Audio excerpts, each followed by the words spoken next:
सामान्य तौर से ये कहा जाता था कि दिल्ली दूरस्थ, दिल्ली बहुत दूर है,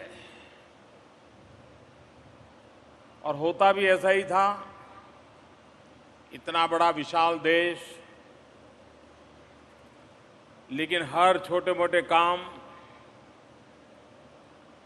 दिल्ली में ही हुआ करते थे। हमने उस परंपरा को जरा बदल दिया और हमारी कोशिश है कि दिल्ली के बाद भी, दिल्ली के बाहर भी बहुत बड़ा हिंदुस्तान है, इसको हमने स्वीकार करना चाहिए। और इसलिए अब दिल्ली दूरस्थ नहीं, दिल्ली समीपस्थ, दिल्ली पास है, ये एहसास है। पिछले दिनों भारत सरकार ने जितनी नई नई योजनाओं को लागू किया, सभी योजनाएं हिंदुस्तान के अलग अलग केंद्र में की गई। कभी कलकत्ता में, तो कभी रांची में, तो कभी रायपुर में, तो कभी भुवनेश्वर, तो कभी चेन्नई, कभी सोनीपत हरियाणा। हर एक राज्य का अपना एक महात्मा होता है, अपनी एक शक्ति होती है। और आज मेरे लिए खुशी की बात है कि लुधियाना में लघु उद्योग क्षेत्र का एक लघु भारत आज मेरे सामने है। हिंदुस्तान के हर कोने से क्षेत्र में काम करने वाले लोग यहां मौजूद हैं, और मेरा सौभाग्य है कि इस क्षेत्र में योगदान देने वाले सभी उद्योगकारों को सम्मानित करने का मुझे अवसर मिला।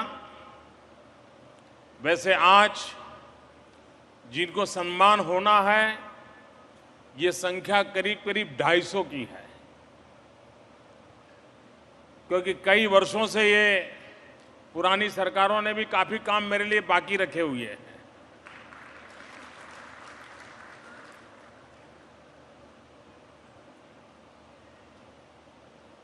मेरे लिए बहुत खुशी की बात होती उन सभी 250, 250 विजेताओं को मैं स्वयं उनसे मिल पाता, उनको सम्मानित करता।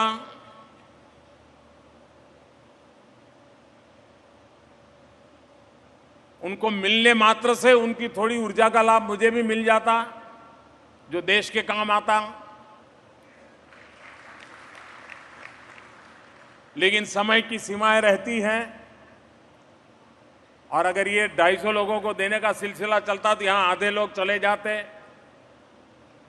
तो योजकों ने बताया कि हो सकेगा तो हर राज्य से एक एक को प्रतिनिधि के रूप में आपके द्वारा ही किया जाएगा। बाद में मंत्रिपरिषद के लोगों के द्वारा हर किसी को सम्मानित किया जाएगा। लेकिन मेरी तरफ से आप सबको आपकी सफल यात्रा के लिए, आपकी भावी मंजिल को प्राप्त करने के सपनों के लिए अनेक अनेक शुभकामनाएं हैं। सिर्फ शुभकामनाएं नहीं, भारत के आर्थिक जीवन में बदलाव लाने के लिए विकेंद्रित अर्थव्यवस्था को बल देना, सूक्ष्म एवं लघु उद्योगों को ताकत देना, ग्लोबल मार्केट को टारगेट करते हुए आगे बढ़ना, इस सुरेख सोच के साथ भारत सरकार पूरी तरह आपके साथ खड़ी है, कंधे से कंधा मिलाकर आपके साथ चलने के लिए तैयार है। और मुझे विश्वास है जिस प्रकार से आज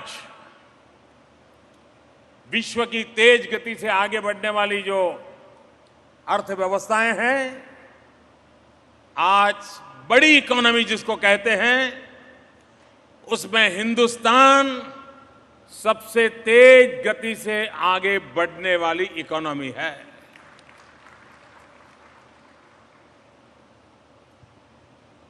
दो वर्ष अकाल होने के बावजूद भी हमारा किसान परेशान था। कृषि उत्पादन में बड़ी जबरदस्त गिरावट आई थी। उसके बावजूद भी मैन्युफैक्चरिंग सेक्टर ने, खासकर सूक्ष्म और लघु उद्योगों ने एक कमाल करके दिखाई और भारत के विकास दर को न सिर्फ नीचे आने नहीं दिया, इतना ही नहीं, उसको आगे बढ़ाने में भी बहुत बड़ा योगदान किया। और उसका परिणाम यह है कि वर्ल्ड बैंक हो, IMF हो, क्रेडिट रेटिंग एजेंसीज हो, एक स्वर से सारी दुनिया कह रही है कि हिंदुस्तान की आर्थिक गतिविधि जब पूरा विश्व 2008 की स्थिति में आ गया है, स्लो डाउन है, एक अकेला हिंदुस्तान है जो दुनिया की इकोनॉमी को भी बल दे रहा है।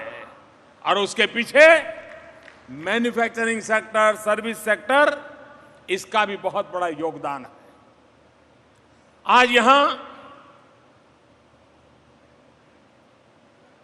3 और प्रकल्प का भी मुझे अवसर मिला। सबसे पहले पंजाब के गांव की माताएं बहनें टोकन स्वरूप 500 माताओं बहनों को चरखा देने का मुझे आज अवसर मिला है। और इन दिनों जो खादी पर हम बल दे रहे हैं, सूत के काम पर दाम बढ़ा रहे हैं, इन सब का नतीजा ये है कि जिस परिवार में एक चरखा है, करीब करीब वो माताएं बहनें, मैं सब माताओं बहनें से बात कर रहा था, औसत 150 रुपया से ज्यादा पर डे उनकी कमाई हो रही है। एक प्रकार से इस गृह उद्योग के माध्यम से, खादी के माध्यम से एक स्वावलंबी जीवन जीने के लिए, स्वरोजगार को बढ़ावा देने के लिए, और महात्मा गांधी का जो सपना था अर्थव्यवस्था की इस नींव को भी मजबूत करने का, उसमें भी योगदान देने की दिशा में आज एक महत्वपूर्ण काम खादी के द्वारा किया गया। मैं बाद में उनके स्टॉल पर गया था। आपसे भी मेरा आग्रह है, जरा देखिए। पहले जो हम सोचते थे वो जमाना बदल चुका है। आज खादी की क्वालिटी देखिए, खादी का पैकेजिंग देखिए। खादी ने कॉरपोरेट वर्ल्ड को कॉम्पीट करे उस रूप में अपने आप को प्रस्तुत करने का सफल प्रयास किया है। और एक बात सही है कि जब आजादी का आंदोलन चल रहा था तो खादी का अपना एक महत्व था। उस समय का मंत्र था खादी फॉर नेशन। अब देश आजाद है, हमें आर्थिक क्रांति की ओर जाना है, और इसलिए आज का मंत्र है खादी फॉर फैशन। आजादी के पहले जो खादी फॉर नेशन, आजादी के बाद खादी फॉर फैशन।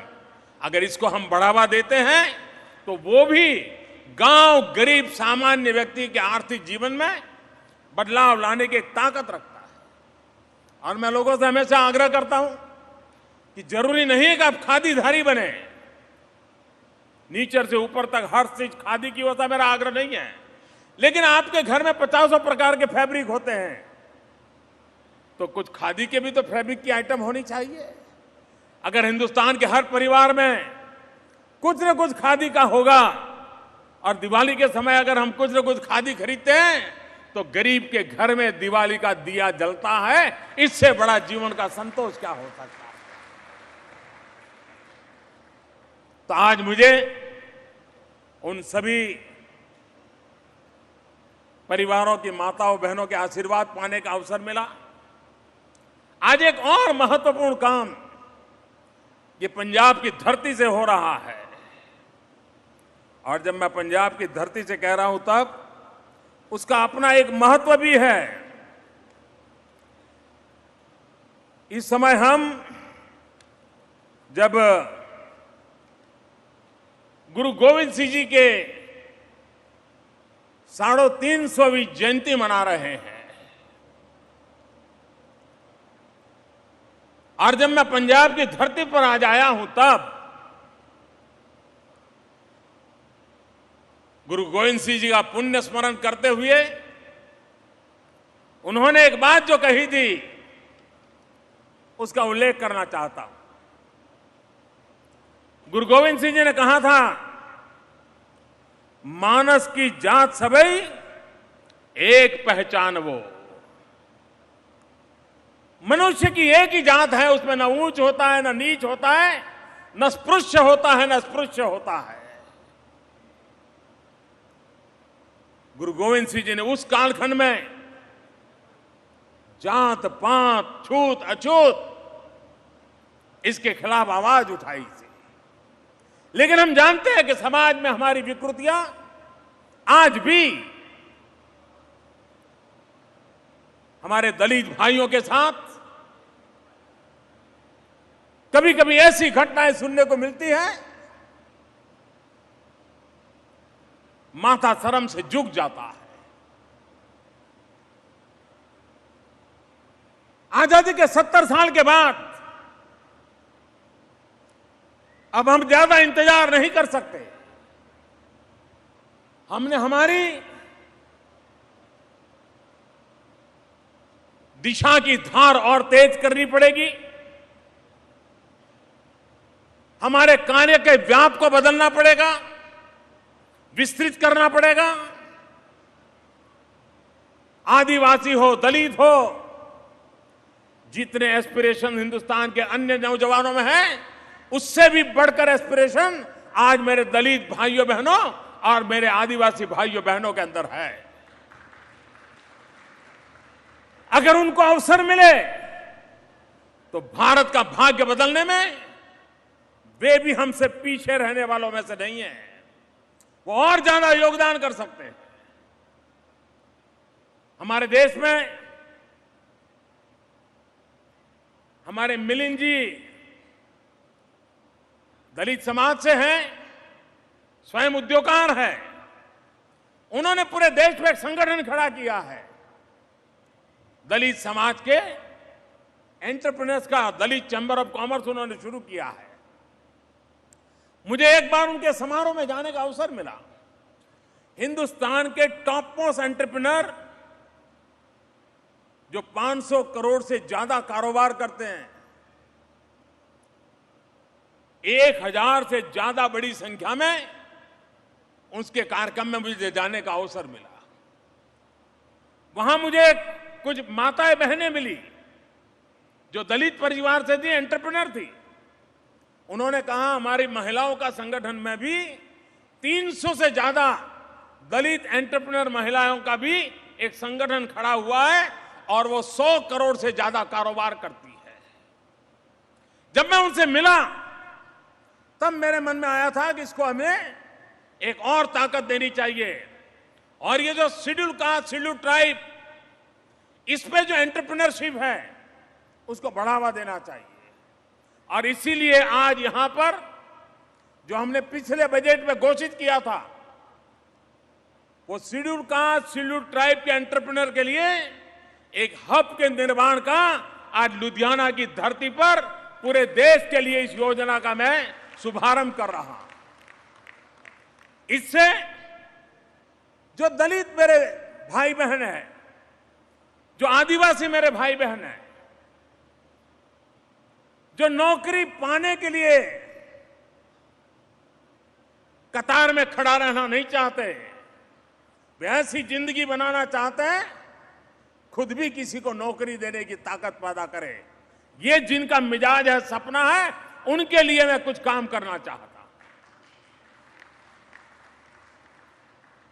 बैंकों से कहा है startup India, stand up India. इस कार्यक्रम के तहत हिंदुस्तान में 1.25 लाख बैंकों के ब्रांचेज है, नेशनलाइज बैंक से। मैं और बैंकों की बात नहीं करता, कोऑपरेटिव वगैरह अलग।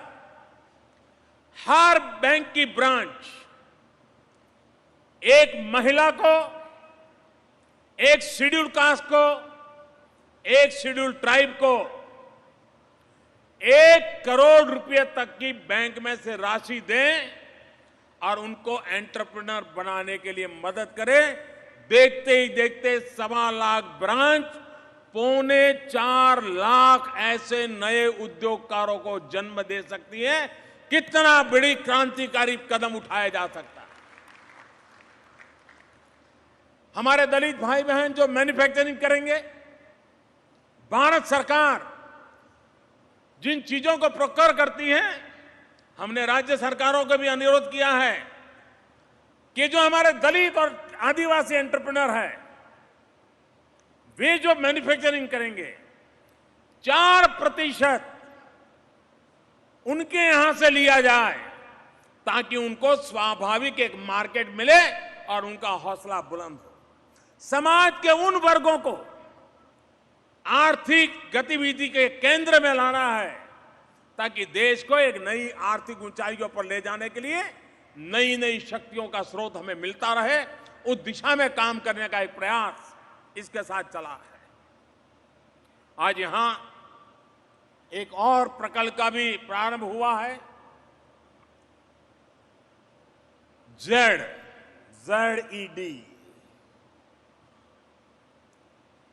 Zero effect, zero defect. आप सब इस बात को भली भांति जानते हैं कि अब सामान्य व्यक्ति, खरीदार भी क्वालिटी कॉम्प्रोमाइज करने को तैयार नहीं है। पहले हम भारत के ही मार्केट को देखते थे और सोचते थे ये चीजें हैं वो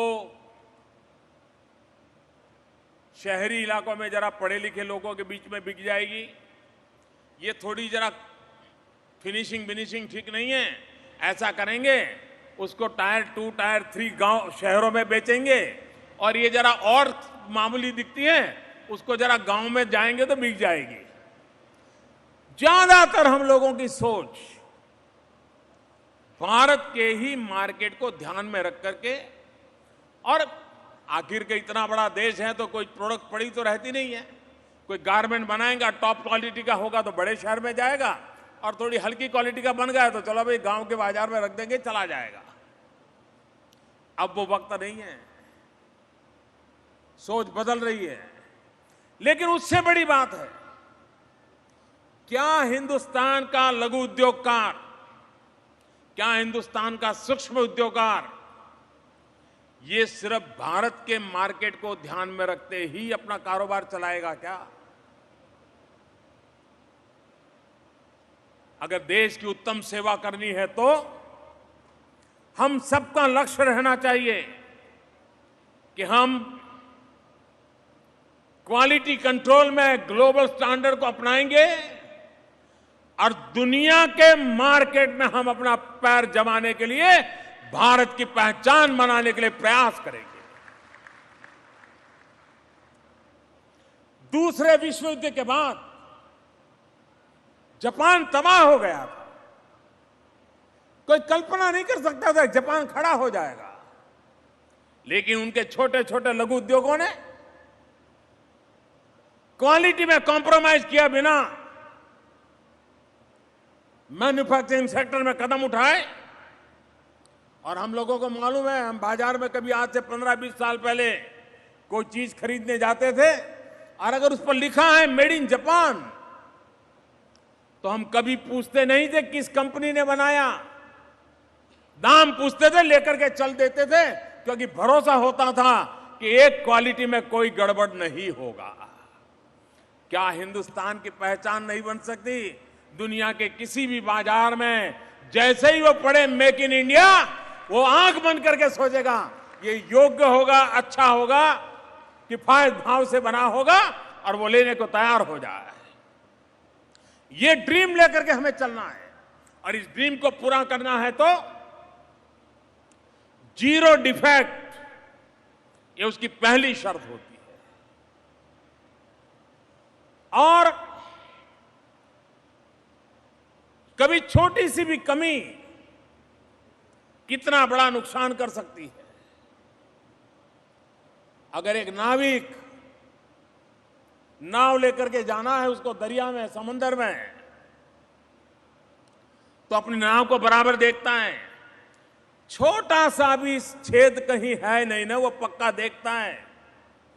कोई ये कहेगा इतनी बड़ी नाव है, एक कोने में छोटा छेद क्या है, चिंता मत करो, चल पड़ो, नहीं जाता है। उसे मालूम है एक छोटा सा छेद भी उसको कभी वापस आने की में मदद नहीं करेगी, जिंदगी वहीं पूरी हो जाएगी। मैन्युफैक्चरिंग करने वाले के दिमाग में यह उदाहरण रहना चाहिए कि जीरो डिफेक्ट होगा तब जाकर के मैं दुनिया के अंदर अपनी ताकत पहुंचा पाऊंगा। और इसलिए स्टैंडर्डाइजेशन, क्वालिटी कंट्रोल और उसी से ब्रांडिंग पैदा होता है। और ग्लोबल मार्केट हमारा इंतजार कर रहा है। कुछ लोगों को लगता है कि भाई हम तो एक छोटे से व्यक्ति हैं, एक छोटा सा मशीन है, 3 कामदार है, 5 कामदार है, 10 कामदार है, हम क्या दुनिया देखेंगे। ऐसा मत सोचिए। आज दुनिया में स्पेस के क्षेत्र में, सैटेलाइट की दुनिया में, दुनिया भारत का लोहा मानती है। हमने मार्स मिशन किया, हम मंगलयान में सफल हुए और दुनिया में भारत पहला देश है जो पहले ही ट्रायल में मंगलयान में सफल हुआ। और हमारे नौजवानों की बुद्धि, ताकत देखिए कितने खर्चे में हुआ। लुधियाना में अगर आपको ऑटो रिक्शा में एक स्थान से दूसरे स्थान पर जाना है तो शायद 1 किलोमीटर का 8-10 रुपया लग जाता होगा। हम मंगलयान किया, 1 किलोमीटर का सिर्फ 7 रुपया खर्चा आया।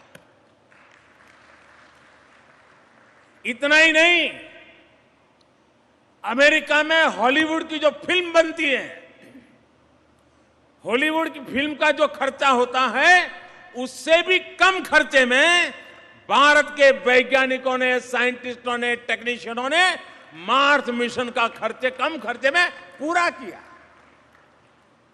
इतनी बड़ी सफलता, उसका अगर इतिहास देखेगा तो ध्यान में आएगा। आज जो दुनिया में स्पेस में हमारा नाम है, कभी ये स्पेस की दुनिया का कारोबार कहां होता था। बंगलुरु की और हिंदुस्तान के अलग अलग जगह पे लोगों के मोटर गैराज के जो खाली जगह पड़ी रहती थी, उसमें 2-4 लोग मिलकर के इस काम करते थे। और कभी आपने प्रारंभिक दिनों की एक फोटो देखी होगी तो 2 लोग साइकिल पर ये सैटेलाइट का एक पार्ट साइकिल पर बांध करके टो करके ले जा रहे हैं ताकि आसमान में जाना है।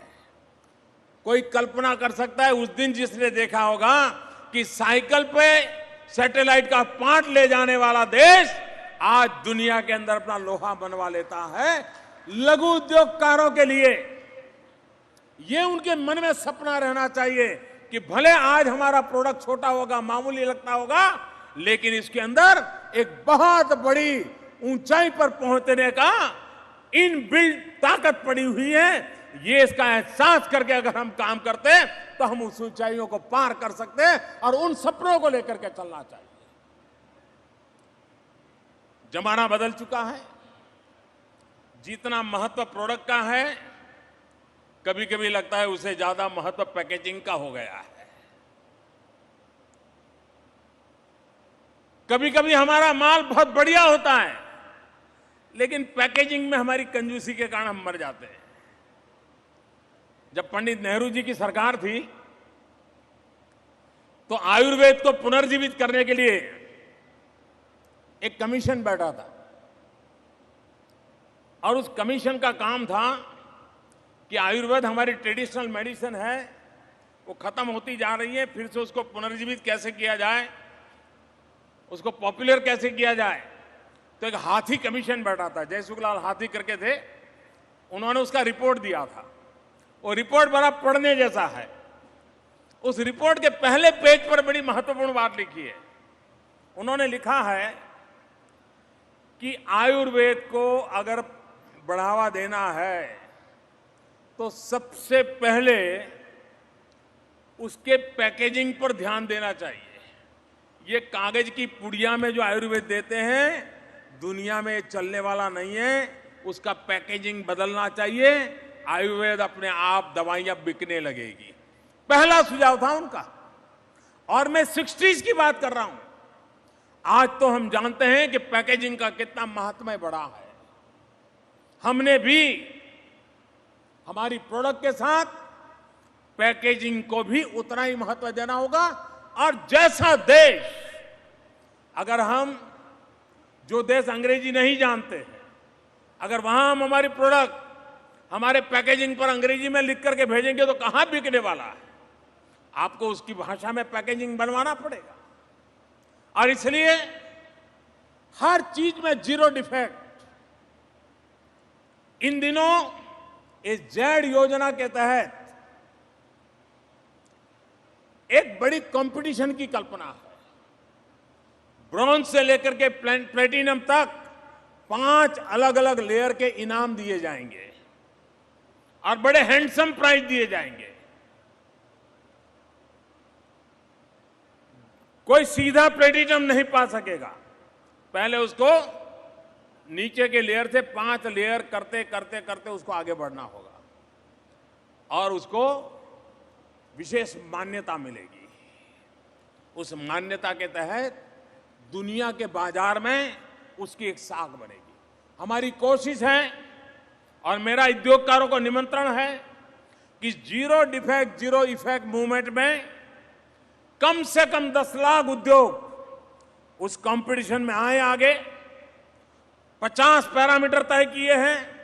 उस 50 पैरामीटर के लिए अपने आप को सज्ज करें। कुछ कमियां हैं तो ठीक करें। आप देखिए ग्लोबल मार्केट के लिए हमारी प्रोडक्ट जगह बनाना शुरू कर देगी। और भारत सरकार का ये प्रयास, ये सर्टिफिकेशन जो है वो दुनिया में काम आने वाला है। उस दिशा में एक महत्वपूर्ण इनिशिएटिव आज यहां किया गया है। जीरो इफेक्ट की बात जब मैं कर रहा हूं तब दुनिया के देश, उनकी भी अपनी अपनी एक रणनीति रहती है।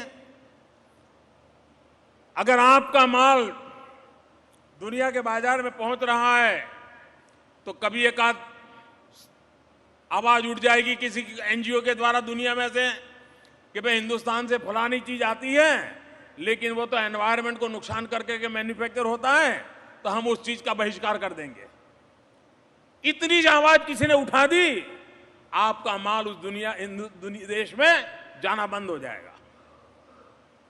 ऐसी स्थिति में ये मान के चलिए 5 साल 7 साल 10 साल के भीतर भीतर ऐसे कुछ लोग पैदा हो जाएंगे जो भारत की चीजों को अपने देश में प्रवेश करने के रोकने के लिए एनवायरमेंट नाम के चीजों को जोड़ देंगे।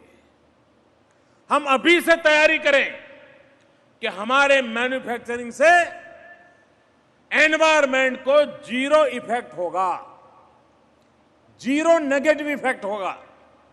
उस पर हम बल दें और डंके की चोट पर दुनिया को हम कहें कि हम वो चीज लेकर के विश्व में लाए जो मानव जात के भाग्य को भी सुरक्षित रखती है, भविष्य को भी सुरक्षित रखती है और आपकी आवश्यकताओं की भी उत्तम से उत्तम पूर्ति कर सकती है।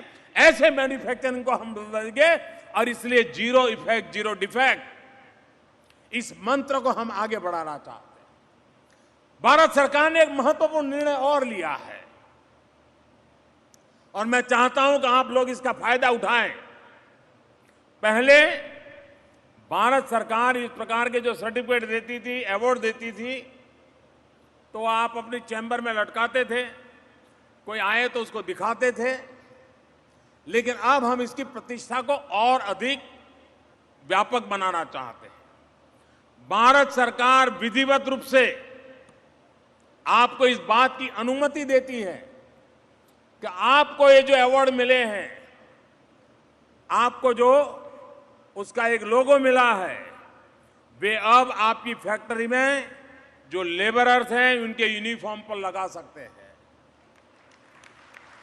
आप अगर अखबार में एडवर्टाइजमेंट देते हैं तो ये लोगों का उपयोग कर सकते हैं क्योंकि ये आपकी मालिकी हो गई। अब इसके कारण आप उसके साथ गौरव अनुभव करेंगे। पहले इन सारे बंधन थे, आप इसका उपयोग नहीं कर पाते थे। हमने इसको रिलैक्स करना तय कर लिया है ताकि इसका आप भली भांति उपयोग कर सके और उसके कारण आपका जो लेबरर होगा, जब उसके सिरे पर वो लगा होगा तो वो गर्व है, मैं उस कंपनी में काम करता हूं जो अवार्ड विनर कंपनी है और देश की विकास की यात्रा में इतना बड़ा कंट्रीब्यूट करने वाली कंपनी का मैं मुलाजिम हूं। वो भी एक शान का अनुभव करेगा। तो उस दिशा में भी काम करने के दिशा में हमने सोचा है। अनेक ऐसे विषय हैं जैसे मैंने आपके सामने रखा, इन सारी योजनाओं का आज लुधियाना की धरती पर एक नई गति मिली है। मैं फिर एक बार मैन्युफैक्चरिंग सेक्टर को बड़ा महत्व देता हूं। स्टार्टअप पे हमारा बल है। मुद्रा योजना के द्वारा बैंकों से बड़ी राशि मात्रा में छोटे छोटे कारोबारियों को पैसा देने का काम करेगा। आपको हैरानी होगी, योजना को शुरू हुए अभी 1.25 साल हुआ है। 1.5 साल में करीब करीब 3.5 पौने 4 करोड़ कारोबारियों को 2 लाख करोड़ रुपया बैंक से विदाउट गारंटी पैसे दे दिए गए। वे नए रोजगार को निर्माण करने की ताकत रखते हैं।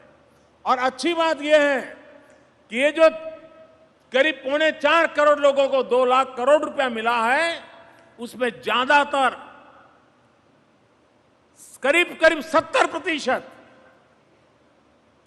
महिलाएं हैं।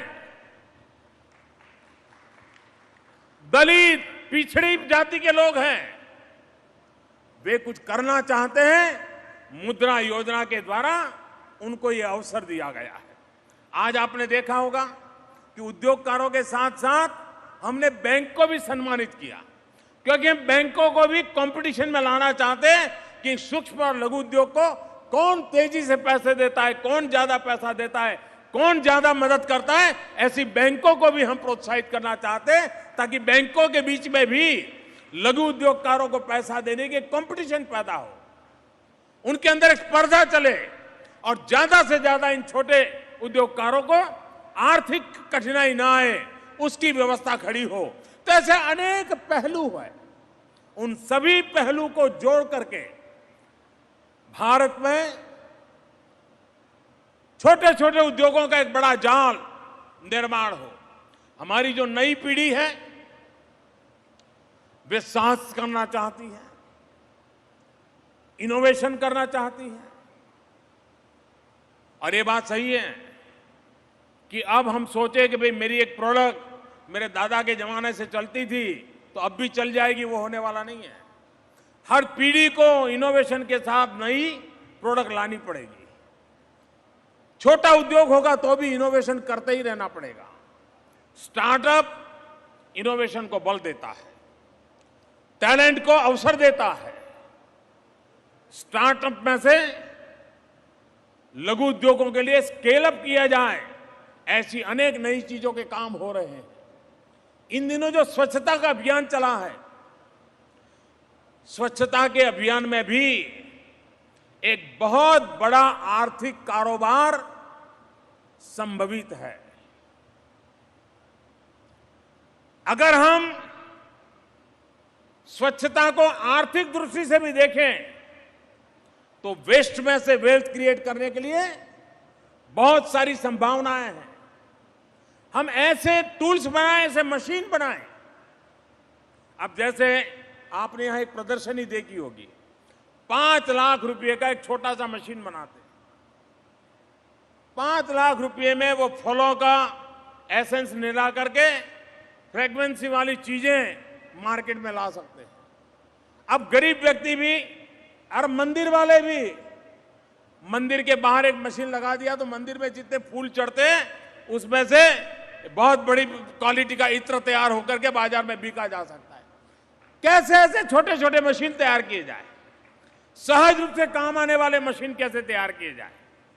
अगर हम इस प्रकार के इनोवेशन को बदलेंगे, स्टार्टअप को बढ़ावा देंगे, आप देखिए हम लघु उद्योग, सूक्ष्म उद्योग की दुनिया में बहुत बड़ा कंट्रीब्यूशन कर सकते हैं। मैं फिर एक बार कलराज जी और उनकी पूरी टीम को, उनके सभी मंत्रियों को, उनके विभाग के सभी अधिकारियों को हृदय से बहुत बहुत अभिनंदन करता हूं।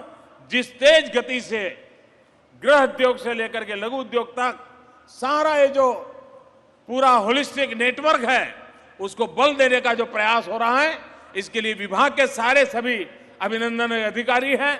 मैं बादल साहब का भी बहुत बहुत आभारी हूं कि पंजाब सरकार ने इस कार्यक्रम को सफल बनाने के लिए भारी परिश्रम किया, इसको यशस्वी बनाया। और मैं बादल साहब ने मुझे भटिंडा के लिए याद कराया है। वैसे मुझे भटिंडा पहले जाना चाहिए था, लेकिन समय अभाव से मैं जा नहीं पाया हूं। करीब 1000 करोड़ रुपया से लागत से बहुत बड़ा एम्स का अस्पताल भटिंडा में बनाने की भारत सरकार की योजना है। लेकिन मैं वादा करता हूं बादल साहब, आप तो हमारे सबसे बड़े सीनियर हैं, आपकी इच्छा हमारे लिए आदेश होती है। मैं जरूर भटिंडा आऊंगा, जो जितना हो सके उतना जल्दी आऊंगा और एम्स का जो कारोबार है उसको आगे बढ़ाएंगे। मैं फिर एक बार आप सबका हृदय से बहुत बहुत आभार करता हूं, पंजाब सरकार का आभार व्यक्त करता हूं, विशेष रूप से बादल साहब का आभार व्यक्त करता हूं। बहुत बहुत धन्यवाद। अरे आपके पास क्या क्या नहीं हो रहा, मगर आपको हिंदुस्तान की फिक्र पड़ रही है। शरीफ साहब शरीफ बन जाओ, शरीफ साहब शरीफ बन जाओ, शराफत दिखाओ।